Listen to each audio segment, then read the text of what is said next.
माशाल्लाह से फ़िलहाल ये लोग खाना खा रहे हैं पिजन्स, और वो आपको बेबीज़, ये कैमरा पास करके दिखाती हूँ, ये इनके बेबीज़ हैं और ये इनके पेरेंट्स हैं।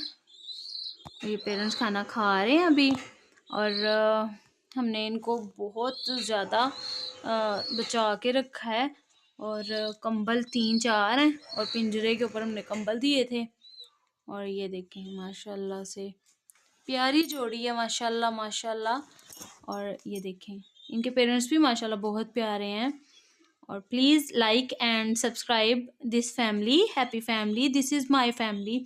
और I love them very much because I have no babies, and this is my family.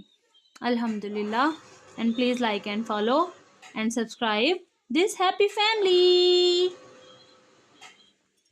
This is